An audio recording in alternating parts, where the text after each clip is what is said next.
Welcome to LinkedUp Breaking Boundaries in Education. Jerry, we do a lot of different things with respect to women in leadership.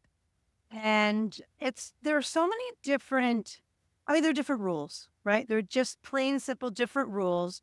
And Mhm. I think we are making great strides in this, we meaning the collective group of women in general, but it's still, there's still so many hurdles. So I'm looking forward to today to learning about some of those challenges and ways to overcome those. Absolutely. And I'm very excited today because I get to see a former colleague, Jennifer Bessolo. Dr. Bessolo and I worked together in Lawrence Public Schools for several years.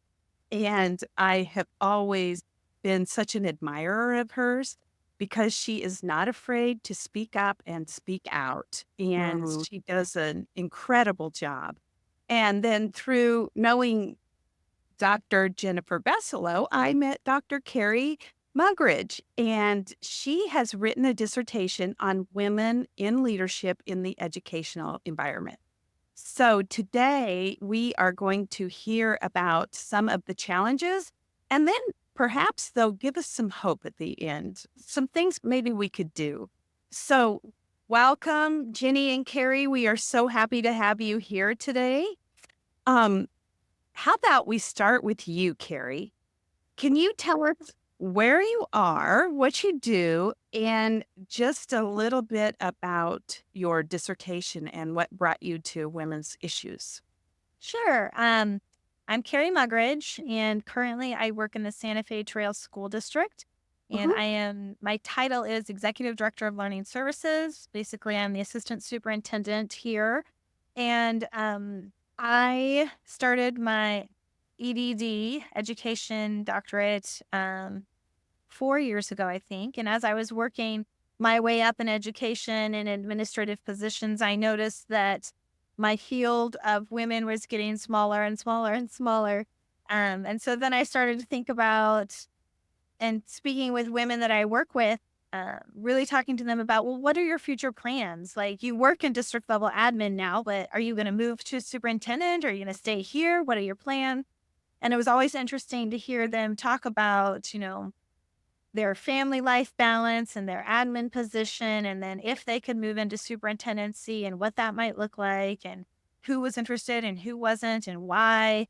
And then just their whole experiences of talking with them and things that they had experienced being an upper admin here in district or educational leadership. And the stories they had were just crazy, like things that I couldn't believe were still happening. And so I figured that would be a great dissertation. So I went from there and really learned a lot, to say Oh, I the bet least. you did. I was on a call last night, and a woman that had moved to central office was talking about all the gatekeeping that kept her out of the superintendency. Mhm. Things like, you're just not ready yet, or, we worry about that family at home. You've got other obligations. And so we're anxious to hear all of the things that you have found out. And Jenny, you have really been an advocate for women over the years. Why don't you start with a few things that you think we should be leaning into or thinking about in education leadership? Yeah, I'm really passionate about making sure it's not a space that's just every once in a while broken in by females, and more of a space that is what that naturally feels like a fit for women.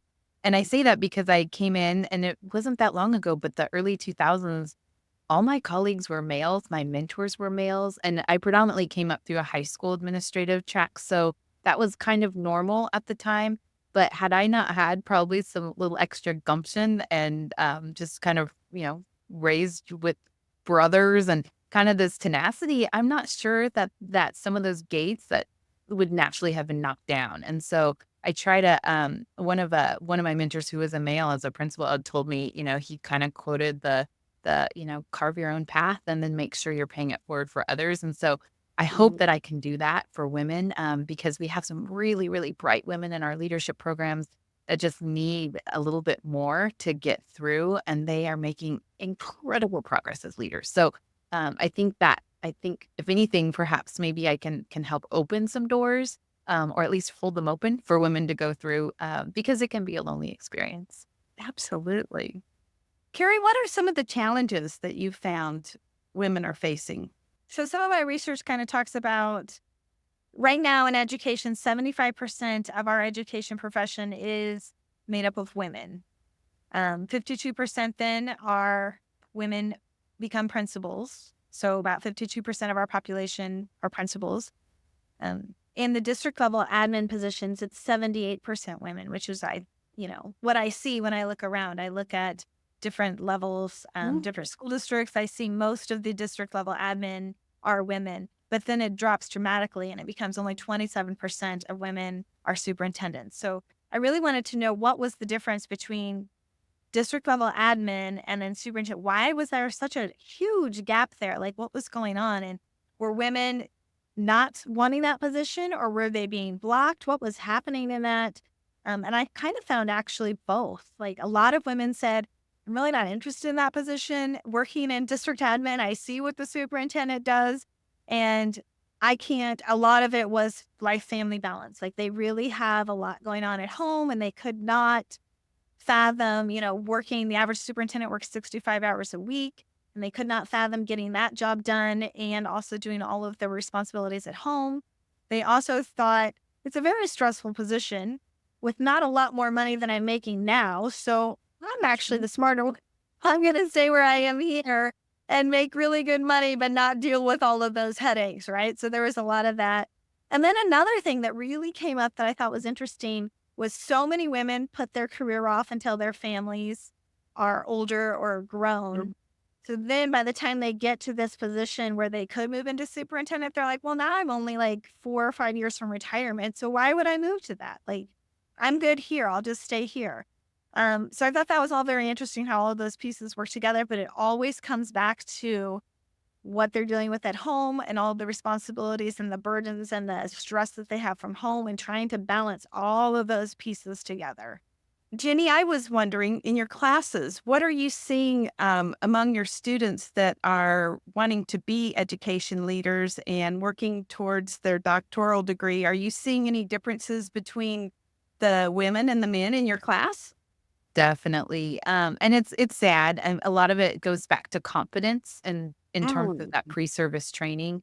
And it comes out in papers and tone of their writing, in reflections. We give them a lot of different leadership inventories or scenarios where they assume the roles. And there's the language is more passive, I think, I worry about. But the thing that I'm seeing even more recently than when I was doing this 5 years ago is this notion of fighting this tendency to want to people please. And these are bright women who are already perhaps in leadership roles in their schools or coaching. So they're not timid or maybe new to leadership. But when they think about jumping into conflict resolution and some of those bigger skill sets, there's this hesitation or this concern that they are, and they recognize, I want to keep everyone happy. And how do I handle that in conflict resolution and still come out and be me, or it makes me really nervous. And so I've really started to respond and lean in when I give them feedback, if it's an online class, or I get a lot of phone calls, those coaching calls, and we talk about that, like acknowledging that they perhaps have been groomed in society, rewarded for people pleasing behavior, or as Carrie mentioned, like as a mom, you just put everyone else first, and so some of those societal norms, they're not bad. This isn't about like bashing men or bashing the role, but we just kind of accepted that as good girl behavior. So then when you start to kind of push back, that's a tightrope to really walk and still be successful, because some of these same people that you're people pleasing are people who may or may not promote you in the future. So I think it's a really tight web to kind of walk and then still feel authentic to yourself and good about your job. Hewlett Packard did a study, and men will apply for a position, whether it be in education or anywhere, if they are like 35% of the job qualifications. They're like, well, that's good enough. I'll figure it out as I go. Where women are like 100% of the job qualifications before I will apply. So they really feel like before I can apply for superintendent, I've got to know all about school transportation and nutrition, and I've got to know about budgets, and I've got to know about facilities and all of these pieces. And so when I talked to women, I said, that's not true. You'll learn that on the job. You just need to apply. And it's like they almost have to have permission And then they'll be like, and I'll tell them that fact. What our men will apply when they only have 30% of the job qualifications and they'll still get the job. And they're like, really? I never thought of that. Like, it's just not something that we think about or that we think somebody would take a risk on us because we don't have every single box checked yet. And so I think that's something that kind of carries off that of our confidence as well. Like, we feel like that's part of we have to feel confident in every area before we'll take that risk and jump out there and try it. We're really hard on ourselves. Yes. Yes. Mhm. Is that one of the things that you found, that women Yes. are harder on themselves? Well, and just knowing myself, and I Yeah. mentioned it, we're hard on ourselves and we have very high expectations. But I think that also comes from, we feel judged more harshly, right? Like, we feel like we don't have that air or that room to make those mistakes. And so everything Yes. we need to do needs to be perfection, needs to be of highest quality, needs to be the most perfect, needs to be 120%. I know that's what I feel myself. Like, I don't want to ever not produce that for someone so that they can't ever say, that I don't do that. Like, I don't go above and beyond because I'm already fighting another fight. So that's one less battle I need to do. Right. Right. Yeah. I mean, I think that natural instinct that we have to be nurturing kind of sometimes will hold us back. But some of the things you're talking about, does that play into imposter syndrome when they feel like, oh, they can't really apply for that I don't qualify, I don't know these things. I mean, imposter syndrome is playing into that, right? 100%. I can even say, I really just kind of tripped over it with a brand new group of doc students summer before last. And at the last minute, like a few minutes before class, I added an extra slide that just said, "You belong here," and some cute like image. And I had literally like 2, 3, 4 comments in between assignments and informal comments saying, "Thank you so much. I was feeling like I didn't belong there," and that just set the tone, and I was shocked. I mean, it was just a kind of a fluke. I was feeling warm and fuzzy, and so I do feel like that, but I have more conversations with women who are wanting to aspire to the next level and have those conversations, and they realize that it's still kind of a male-dominated cast, or it's a Mhm. role at district office that is not curriculum instruction, and I pick on myself, that's where I landed, so when you have these outside of the norm roles, or even if you don't have a lot of experience or don't feel like you are a perfectionist, you're an expert in it. I've literally heard that word more than I'd like to. But yeah, there's a Mhm. feeling of imposter syndrome, or not worthy, or well, the pool's I've even heard people say self-deprecating things like, "Well, the pool's not really deep, so I think I have a good chance." And I'm like, "Stop. Let's unpack what you're saying."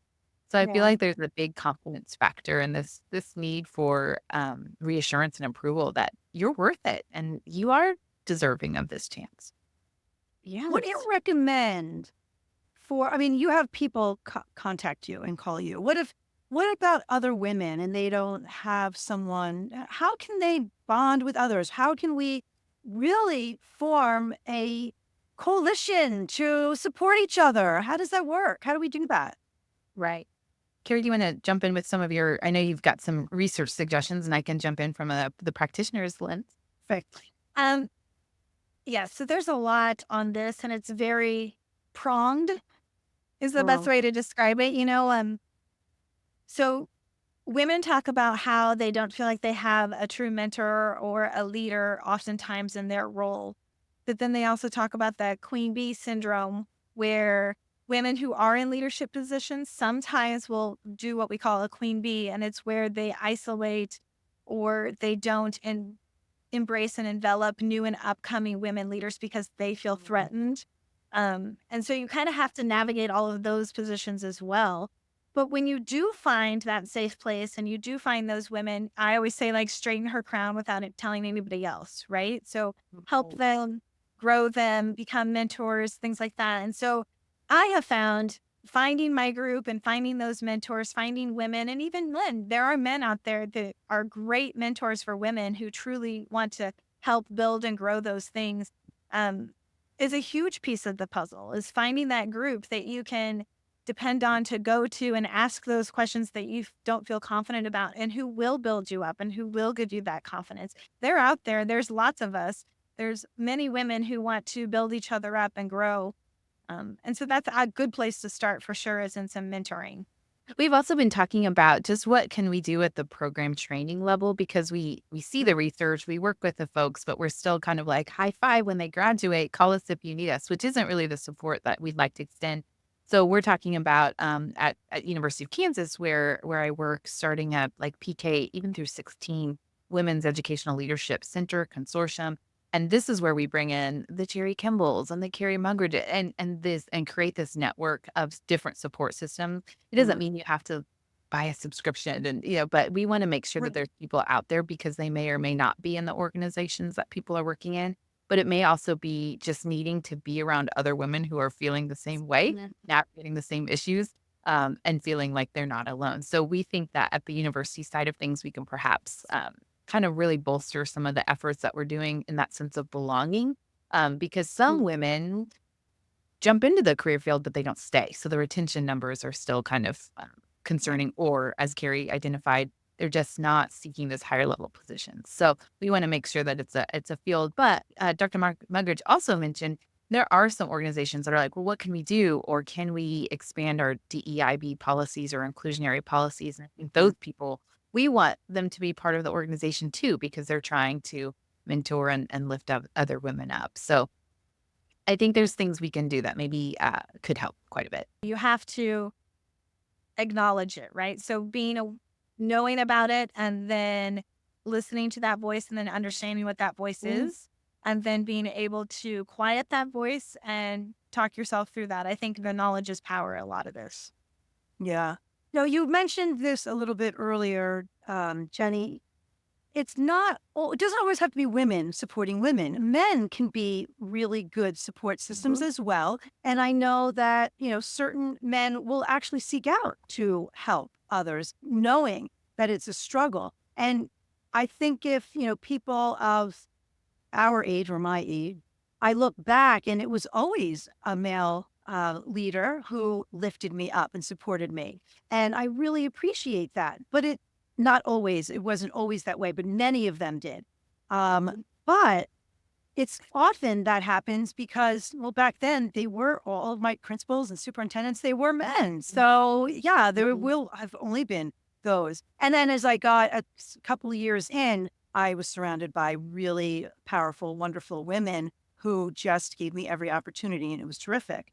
On the flip side, and actually related to that, there are some situations where, a lot of these roles, as you mentioned, Carrie, are male dominated. So women perhaps think there aren't a lot of positions, so they're sharpening their elbows and not supporting other women. Do you see a lot of that? And how do we overcome that? Yeah, I've seen it more than I'd like to. And I know it comes from like deep insecurities. I mean, one thing, and I'm not just saying it because she's here on the podcast, but Jerry is an example. She was actually my supervisor. She introduced me. She didn't say that. But I was her subordinate. And one thing that I look back working under Jerry as opposed to working under other individuals, including male, is that Jerry really pushed women and anyone who worked underneath her into the spotlight and let them own their moment. And I think that was huge. So when I was trying to work up the chain at the district office too, Jerry wasn't having me go collect information for her to share at the school board meeting. She would say, and here's Jennifer going to share her work. And I kind of took that for granted. And that's not how other people work. And so just kind of giving, like empowering people, and even at my position here at the university, when I push folks to do their field experience, I'm like, this is about getting you at the table. Like we're trying to get you at the table, getting you seen, the networking. And I feel like that's what people can do, male or female, to get people recognized and seen, because there could be other folks with biases, but once they see you and you do get a chance to prove yourself, that can get you an extra ticket. So I think people who could do that are important. I think there are times when you are stifled by women leadership because of that idea of there could only be a few women at the table, right? And so you do get kind of stifled. And I would say those toxic environments is not an appropriate environment to grow in. So sometimes it might be a shift or relocation of a position, but sometimes it is seeking other mentorship to kind of work through it.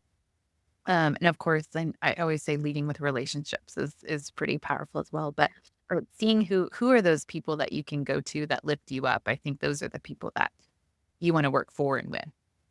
That's a good point. Being aware, because you mentioned you took it for granted. You didn't realize that Jerry was not the norm, right? So being aware of she's not the norm. She was, No.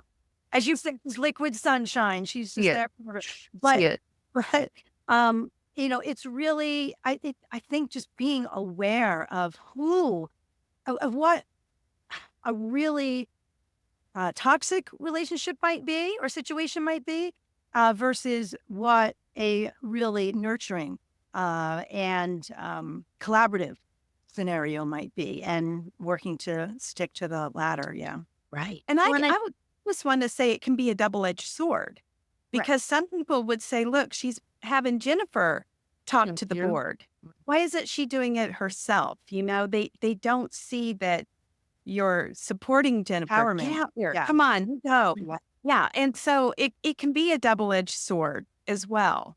So Well, and a Agreed. huge piece of it is where you land. So when you look at the research, men oftentimes will promote outside of their organization. So they'll go seek a job in a different school district to keep moving up the ladder. Where women, when you look at what they do in their career ladder, they pretty much stick to a district and then kind of move up through that district through the ladder within, because they feel like those people know they know their work, they value her, all of these pieces. And so it's can depend a lot on where a woman lands and if they're going to grow and become that leadership. And then if it's not that place, they have to have the courage and the strength to get out and try a new place to go out, which is, again, something that we're not always comfortable with, because we feel like we always have to prove ourselves, and we feel like we've proved ourselves in this district, right? And it's really hard for us to make that leap, to make that change.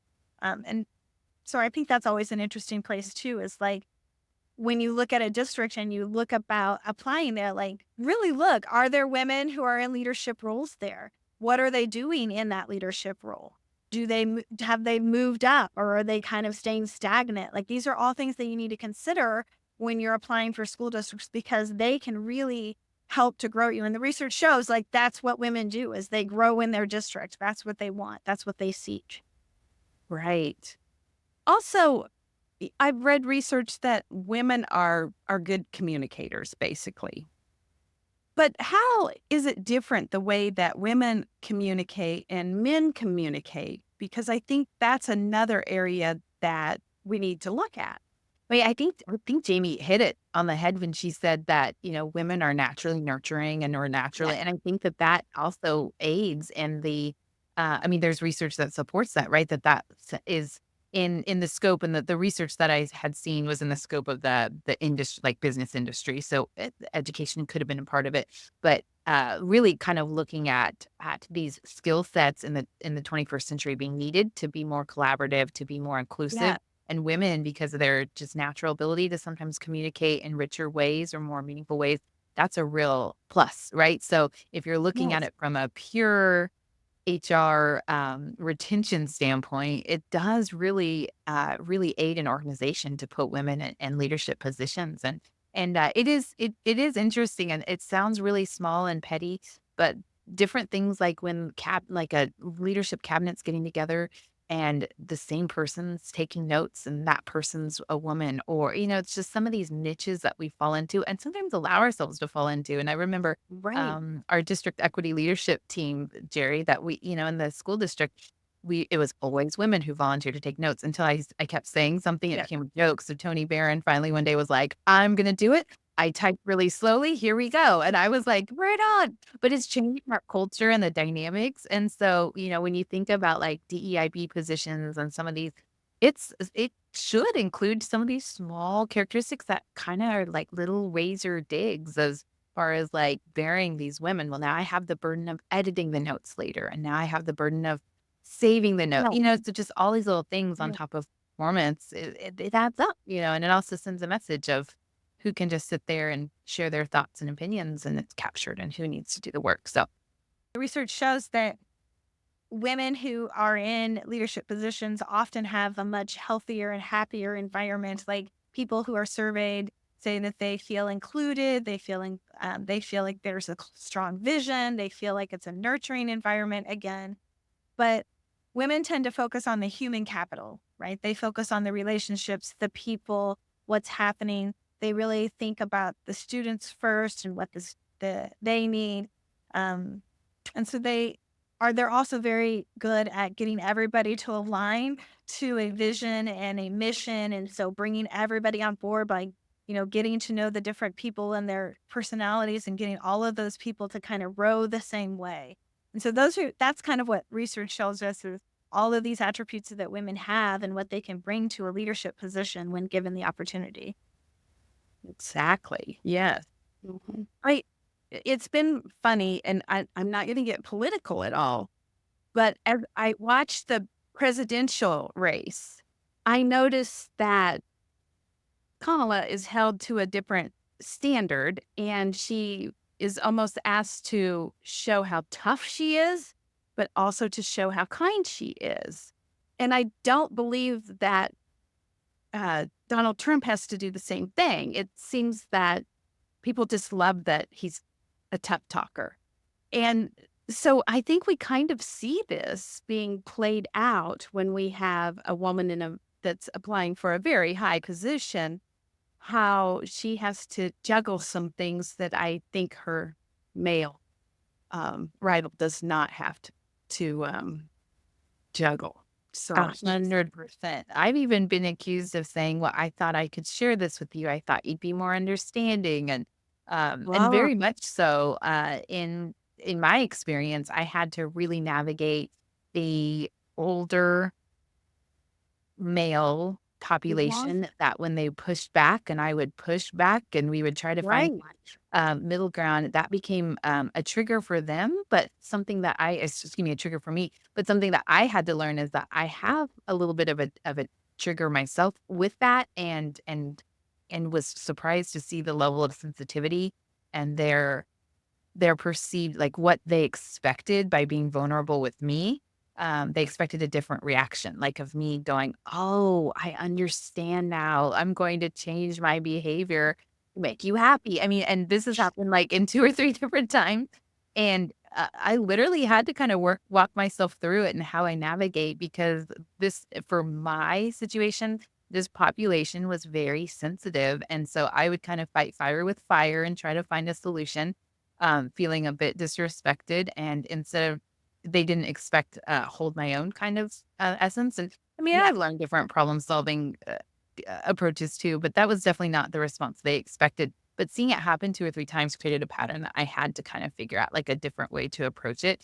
And then, to get these reverse compliments like, well, you're just a fireball, or wow, these condescending, and in their eyes, they were trying to compliment me. Like, I'm glad our school is led by someone who's such a feisty little gal, so some of these things you just kind Yeah. of, you pick your battles, but it's again, hopefully paving the way of you work with that generation and then that generation will impart some different wisdom on their generation. So again, I think it goes back to kind of holding doors open, if not opening them for others.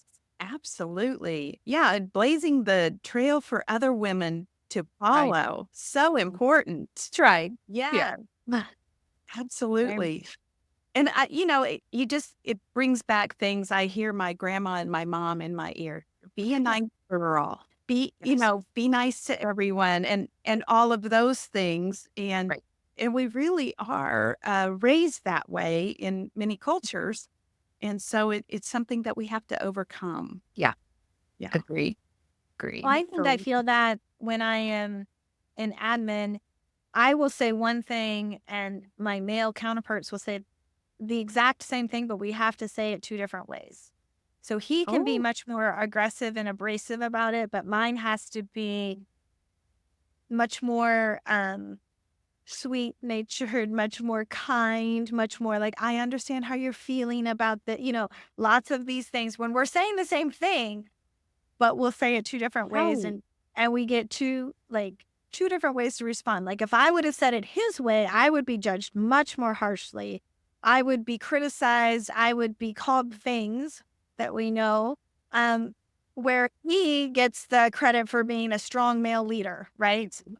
Like Right. that part of, navigating the whole piece of the work that we're always doing, walking that tightrope of balancing between, having expectations and letting those expectations known and holding people accountable to doing it in a way that doesn't make people feel like, so it's always Right. trying to find that balance constantly. Yes. And our definition of leadership for years had been about the strong person that leads the way for everyone and, has to push some people down and aside and just be tough all the time. Um, I had a school board member one time when I was superintendent tell me that he thought one of my downfalls was I didn't intimidate children. He said, Wow. if we had a man in this role, he could intimidate them. I thought, Oh my oh, God. really, I'm taking this as a compliment. Right. Yes. What? But, but that is kind of an old way of thinking about leadership. Right. Yeah. It really is. And I remember an Oh. interview not too long ago as a principal. I mean, 10, 15 years. But they had said, they said, and this was district office superintendent said something along the lines of, well, now we know that this is not a question we're supposed to be asking you, but how would you handle a parent who questions your ability to discipline children? And I was like, really?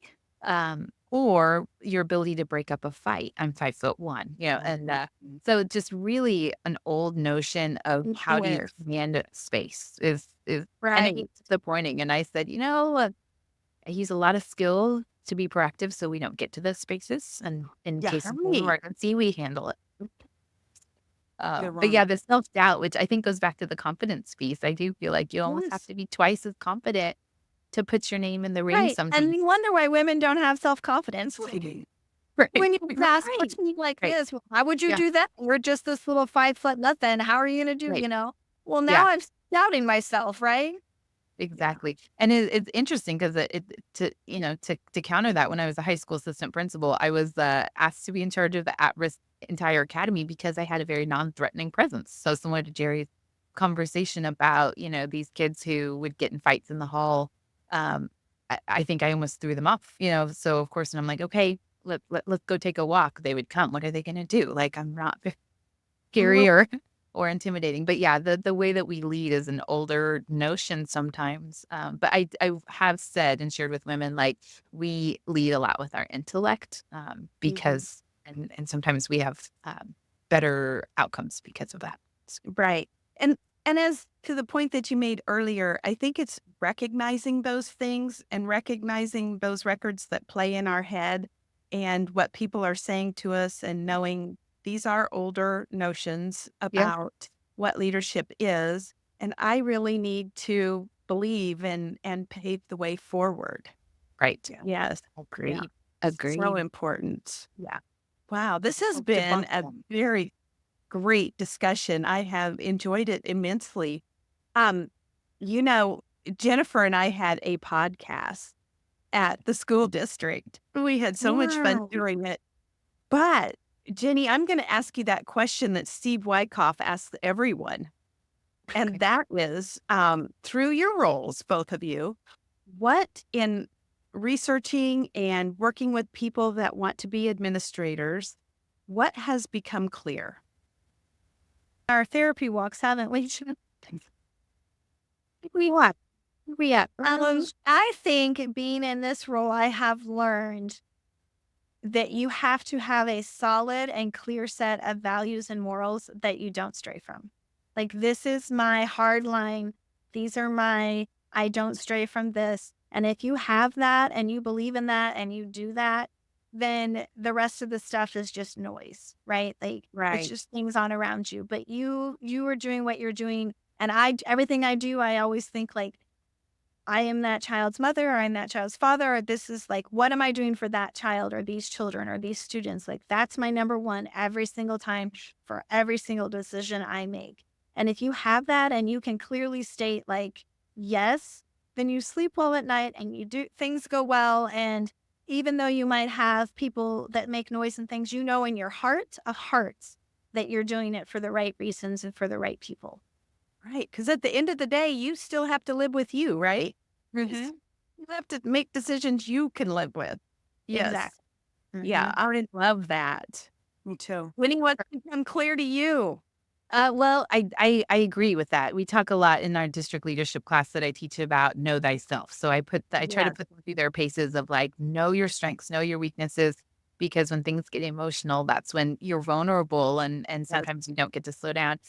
So if I were to add on to that, I would say it's taken me almost this long to really understand and appreciate the value of the messy work of working in a people business, because we're all flawed. And so we're all trying to push forward and make change. And, like I'd mentioned at the beginning before we started recording, this isn't about male bashing. This isn't about tearing anyone else down.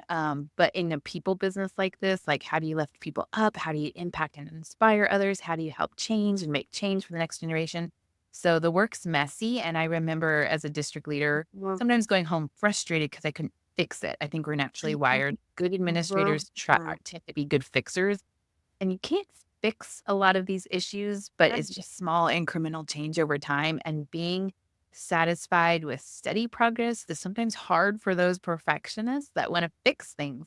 So I think Right. understanding the messiness of the people business and just working, on smaller things a little bit at a time, I think helps deepen the satisfaction, I think, of the profession, because it is a really, really cool profession. And there's some amazing people that are in the field. Oh, there are. And I heard someone say one time that change happens one conversation at a time. And that's where it really happens. It doesn't happen by attending, Agreed. a Agreed. lecture or that Right. thing. Yeah. Right. Yeah, agreed. And insulting people about how they treat women or not providing opportunities is not my approach. I don't want to speak for Dr. Mugridge, but I know we've talked through this, and that's not how you change hearts and minds. So I do think Exactly. that modeling and helping educate where you can, and those individual perspectives and conversations, I think, change more minds than policy or rules might. I do. Absolutely. Well, thank you both for coming on and giving us time out of your busy days. I know you're both very busy. This was a great conversation and one that I think we all need to be having as we move forward. So thank you. And thank you, Carrie, for your research. Yes. Yes. I always love to talk. Yes. Well, we are happy to have you on and appreciate both of you being here today. Thanks so much. Thanks for having us. Thank you for listening. And if you would like to stay linked up, be sure to follow us on Apple and Spotify, and subscribe to us on YouTube.